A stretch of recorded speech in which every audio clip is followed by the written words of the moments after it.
Next ਆਪਣਾ topic ਹੈ ਜੀ TCP/IP reference model, transmission control protocol ਜਾਂ ਫਿਰ ਆਪਾਂ ਇੰਟਰਨੈਟ ਪ੍ਰੋਟੋਕੋਲ ਰੈਫਰੈਂਸ ਮਾਡਲ ਵੀ ਕਹਿ ਦਿੰਦੇ ਹਾਂ।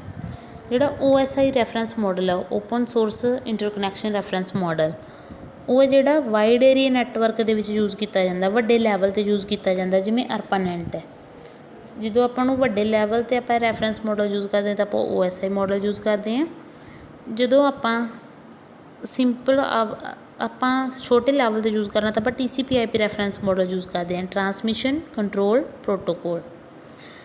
ਟਰਾਂਸਮਿਸ਼ਨ ਕੰਟਰੋਲ ਪ੍ਰੋਟੋਕੋਲ ਹੈ ਜਿਹੜਾ, ਇਹ ਸਭ ਤੋਂ ਪਹਿਲਾਂ ਕਰਫ ਅਤੇ ਕਾਹਨ ਨੇ 1974 ਦੇ ਵਿੱਚ ਡਿਫਾਈਨ ਕੀਤਾ ਸੀਗਾ, ਅਤੇ ਲੇਟਰ ਇਹਨੂੰ ਲੀਨੀਅਰ ਨੇ 1985 ਦੇ ਵਿੱਚ ਇਹਦੇ ਵਿੱਚ ਕੁਛ ਕੁ ਚੇਂਜਿਸ ਕਰਕੇ ਜਿਹੜਾ ਆਪਾਂ ਨੂੰ ਪ੍ਰੋਵਾਈਡ ਕੀਤਾ ਸੀ।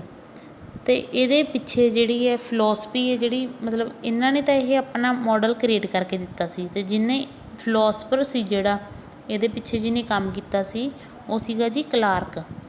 ਉਹਨੇ 1988 ਦੇ ਵਿੱਚ ਹੈ ਇਹਦੇ ਵਿੱਚ ਚੇਂਜਿਸ ਕੀਤੇ ਸੀਗੇ।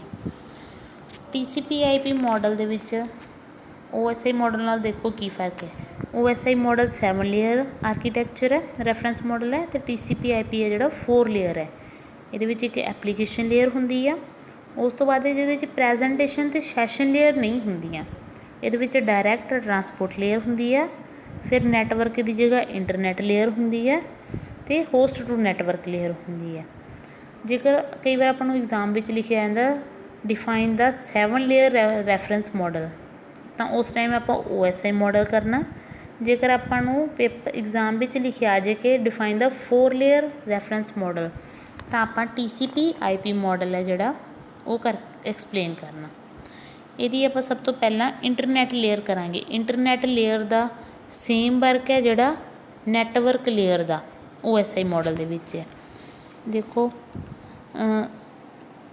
all these requirements led to the choice of packet switching network based connectionless internet layer।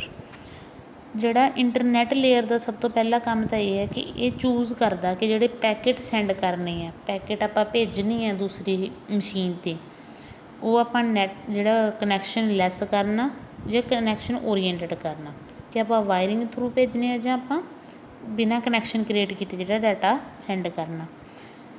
ਇਸ ਲੇਅਰ ਨੂੰ ਆਪਾਂ ਇੰਟਰਨੈਟ ਲੇਅਰ ਕਹਿੰਦੇ ਹਾਂ।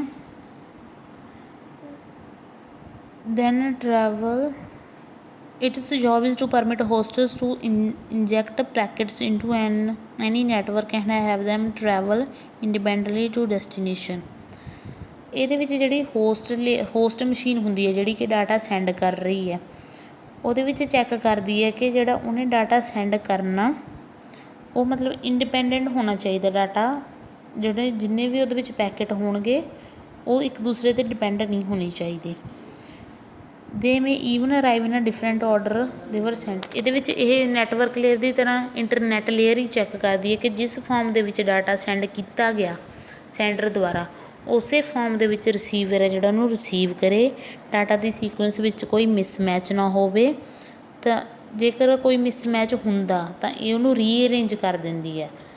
ਉਹਦੇ ਵਿੱਚ ਜਿਹੜੇ ਪੈਕਟ ਹੁੰਦੇ ਆ ਉਹਨਾਂ ਨੂੰ ਰੀਅਰੇਂਜ ਕਰਕੇ ਉਸੇ ਫਾਰਮ ਦੇ ਵਿੱਚ ਇਹ ਜਿਹੜੀ ਹੈ ਡਾਟਾ ਪ੍ਰੈਜੈਂਟ ਕਰਦੀ ਹੈ, ਜਿਹੜੀ ਫਾਰਮ ਦੇ ਵਿੱਚ ਡਾਟਾ ਆਪਾਂ ਨੂੰ ਚਾਹੀਦਾ ਹੁੰਦਾ, ਰਿਸੀਵਰ ਨੂੰ ਚਾਹੀਦਾ। A person can drop a sequence of international letter. ਇਹਦੇ ਵਿੱਚ ਐਗਜ਼ਾਮਪਲ ਲਈ ਗਈ ਹੈ ਕਿ ਕਹਿੰਦੇ ਆਪਾਂ ਕਿੰਨੇ ਹੀ ਇੰਟਰਨੈਸ਼ਨਲ ਲੈਟਰ ਬਾਕਸ ਹੁੰਦਾ, ਆਪਾਂ ਕਿਸੇ ਕੰਪਨੀ, ਸਪੋਜ਼ ਇੱਕ ਕੋਈ ਇੰਟਰਨੈਸ਼ਨਲ ਕੰਪਨੀ ਹੈ, ਆਪਾਂ ਕਿੰਨੇ ਹੀ ਮੇਲਸ ਸੈਂਡ ਕਰਦੇ ਹਾਂ ਹੈ ਨਾ ਇੱਕ ਟਾਈਮ 'ਤੇ ਮੇਲ ਬਾਕਸ ਦੇ ਵਿੱਚ ਕਿਸੇ ਇੱਕ ਕੰਟਰੀ ਦੇ ਵਿੱਚ। ਤਾਂ ਕਈ ਵਾਰ ਇਹ ਹੁੰਦਾ ਕਿ ਮੇਲ ਸੈਂਡ ਪਹਿਲਾਂ ਕੀਤੀ ਹੁੰਦੀ ਹੈ ਬਟ ਪਹੁੰਚਦੀ ਉਹ ਲੇਟ ਹੈ, ਅਤੇ ਜਿਹੜੀ ਮੇਲ ਆਪਾਂ ਲੇਟ ਸੈਂਡ ਕੀਤੀ ਹੁੰਦੀ ਉਹ ਪਹੁੰਚਦੀ ਪਹਿਲਾਂ। ਇਹ ਜਿਹੜਾ ਸੀਕੁਐਂਸ ਦਾ ਮਿਸਮੈਚ ਹੋ ਜਾਂਦਾ, ਤਾਂ ਇੰਟਰਨੈਟ ਲੇਅਰ ਹੈ ਜਿਹੜੀ ਇਸ ਮਿਸਮੈਚ ਨੂੰ ਹੈ ਜਿਹੜਾ ਚੈੱਕ ਕਰਦੀ ਹੈ ਕਿ ਕੋਈ ਵੀ ਮਿਸਮੈਚ ਨਾ ਹੋਵੇ। ਜਿਹੜਾ ਡਾਟਾ ਜਿਸ ਫਾਰਮ ਦੇ ਵਿੱਚ ਸੈਂਡ ਕੀਤਾ ਗਿਆ ਉਸੇ ਫਾਰਮ ਦੇ ਵਿੱਚ ਹੈ ਜਿਹੜਾ ਉਹ ਰਿਸੀਵ ਹੋਵੇ। The job of the internet layer is to deliver IP packet where they are supposed to go. ਤਾਂ ਇਹਦੇ ਵਿੱਚ ਇਹ ਇੰਟਰਨੈਟ ਪ੍ਰੋਟੋਕੋਲ ਯੂਜ਼ ਕਰਦੀ ਹੈ, ਇੱਕ IP ਐਡਰੈਸ ਦਿੰਦੀ ਹੈ ਕਿ ਜਿੱਥੇ ਪੈਕਟ ਚਾਹੀਦਾ, ਜਿੱਥੇ ਪੈਕਟ ਜਾਣਾ ਚਾਹੀਦਾ ਉਹਦਾ IP ਐਡਰੈਸ ਇਹਦੇ ਵਿੱਚ ਪੈਕਟ ਦੇ ਨਾਲ ਲਿਖਿਆ ਹੁੰਦਾ, ਤਾਂ ਇਹ ਜਿਹੜਾ ਪੈਕਟ ਹੈ ਉਸੇ ਹੀ ਮਸ਼ੀਨ 'ਤੇ ਜਾ ਕੇ ਡਿਲੀਵਰ ਹੁੰਦਾ। ਤੇ ਟਰਾਂਸਪੋਰਟ ਲੇਅਰ ਹੈ ਜਿਹੜੀ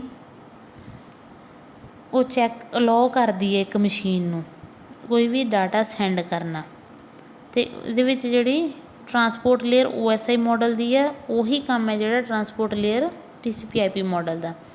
ਇਹਦੇ ਵਿੱਚ ਆਪਾਂ ਦੋ ਤਰ੍ਹਾਂ ਦੇ ਪ੍ਰੋਟੋਕੋਲ ਯੂਜ਼ ਕਰਦੇ ਹਾਂ। ਇੱਕ ਤਾਂ ਹੁੰਦਾ TCP ਟਰਾਂਸਮਿਸ਼ਨ ਕੰਟਰੋਲ ਪ੍ਰੋਟੋਕੋਲ, ਇੱਕ ਹੋਏਗਾ UDP ਯੂਜ਼ਰ ਡੇਟਾਗ੍ਰਾਮ ਪ੍ਰੋਟੋਕੋਲ। ਇਹ ਦੋ ਪ੍ਰੋਟੋਕੋਲ ਕੀ ਹੁੰਦੇ ਆ? ਜਿਹੜਾ TCP ਕੰਟਰੋਲ ਪ੍ਰੋਟੋਕੋਲ ਹੈ ਟਰਾਂਸਮਿਸ਼ਨ ਕੰਟਰੋਲ ਪ੍ਰੋਟੋਕੋਲ, ਇਹਨੂੰ ਆਪਾਂ ਕਨੈਕਸ਼ਨ ਓਰੀਐਂਟਡ ਪ੍ਰੋਟੋਕੋਲ ਕਹਿੰਦੇ ਹਾਂ। ਇਹਦੇ ਵਿੱਚ ਕੀ ਹੁੰਦਾ ਕਿ ਜਦੋਂ ਇੱਕ ਮਸ਼ੀਨ ਨੇ ਡਾਟਾ ਸੈਂਡ ਕੀਤਾ ਤਾਂ ਟਰਾਂਸਮਿਸ਼ਨ ਕੰਟਰੋਲ ਪ੍ਰੋਟੋਕੋਲ TCP ਹੈ ਜਿਹੜਾ ਅਕਨੋਲੇਜਮੈਂਟ ਫੀਡਬੈਕ ਜਿਹੜੀ ਭੇਜੇਗਾ। ਜਦੋਂ ਸੈਂਡਰ ਨੇ ਡਾਟਾ ਸੈਂਡ ਕੀਤਾ ਤਾਂ ਟਰਾਂਸਪੋਰਟ ਲੇਅਰ ਦਾ TCP